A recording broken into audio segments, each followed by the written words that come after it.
So some of you guys have asked, who is the dude behind Dead Equity and what the heck is that? So who am I? I'm just a guy. I'm a guy who bought a house back in, right before 2020 and got to see the upswing of the market where I live.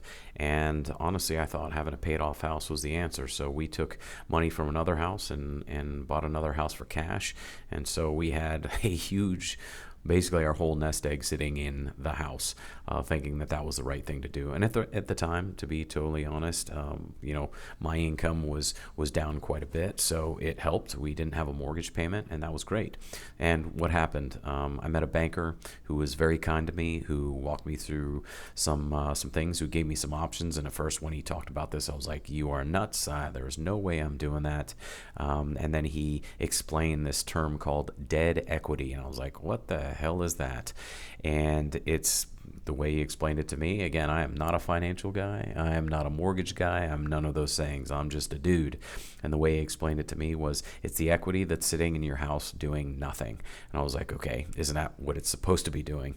And he said, again, he wasn't pointing fingers. He was saying, well, it could be doing something else. And the first thing that came to mind was, well, guys like Dave Ramsey says that, you should have everything paid off and whatever.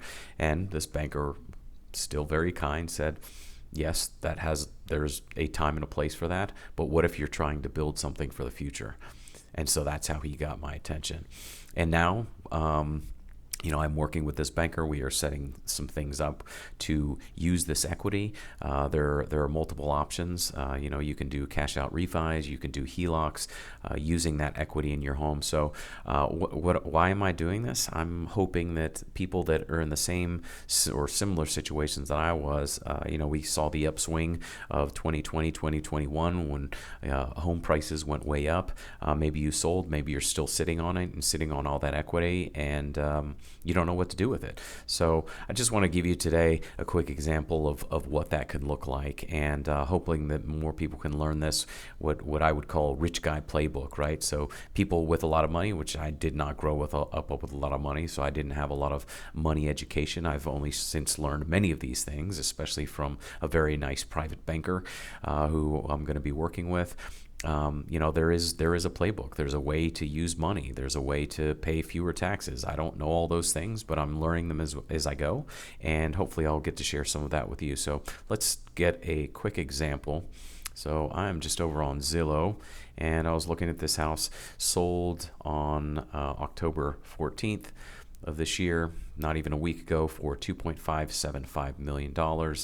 I do not live in San Diego, but that's a lot of money for that kind of square footage. So God bless you if you live in San Diego.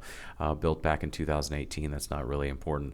Just using this as an example, going down to more of the property information. So they bought it back in 2019 for $1.54 million.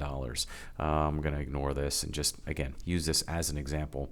So we're going to go over here to our trusty calculator. Let me reset this. So current home value, 2.575 million. Purchase price, 1.54. Got no zeros in there. Just make sure. Yep. And then purchased in 2019. So this will actually pull the interest rates back from then. You'll see that in a minute. So typical down payment being 20% for a residential property. And so here we go. Original purchase price, down payment would have been about 308.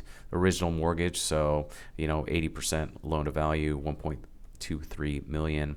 Back in 2019, average rates were somewhere around 4%, and so this would be around their monthly payment, about $5,800 a month. Doesn't really matter for our calculations, but it's there.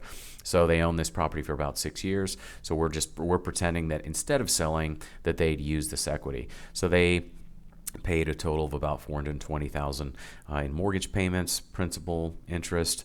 Their current loan balance would be about $1.09 million, and current home value, and how much they could take out of that. If they got a new, let's say, a cash out refi, 80% of 2.58 is 2.06 minus the current loan balance. So the equity, the dead equity that they have sitting or would have sitting in their property is about $972,000. So again, just sitting there, maybe appreciating, who knows? We don't know with this market. I know where I live, prices are kind of funny. A lot of properties are sitting on the market. So, that's one of the reasons that I started exploring this, because if we can't move our property, might as well do something with our equity. So if this $972,000 was invested today at 7%, in 10 years, it could be at 1.91 million, and in 20 years, which is around my retirement age, because I'm almost 50, it would be 3.76 million. So we'd be missing out on $2.79 million, right? That's a lot of money. I know it is for me. I don't know if it is for you. If you're watching this, it probably is. 2.79 million that is sitting there, that could be sitting there in 20 years. That's better than me putting $5,000 in an investment account every month. I think I'd rather put $972,000 today into an investment account, because you know how much that's going to compound, as opposed to doing it slowly over time. So, if you're trying to play catch up like I am, trying to play catch up with my retirement and my investments for myself and my family, this could be a really good option. Again, make sure you're talking to your financial advisor. This is not advice. This is educational. This is anecdotal. This is me actually going through this. So hopefully over time, I'll be able to give you some more of these examples. Hopefully get you in front of the right people. If you want an introduction to a private banker, please let me know. Please let me comments in the comments and show you that way. And hopefully you and I can learn over time. So if you have questions, please ask me. Right now we're on YouTube. We're kind of on TikTok. But reach out to me. Let me know what questions you do have, and I'm happy to help. Have a great day.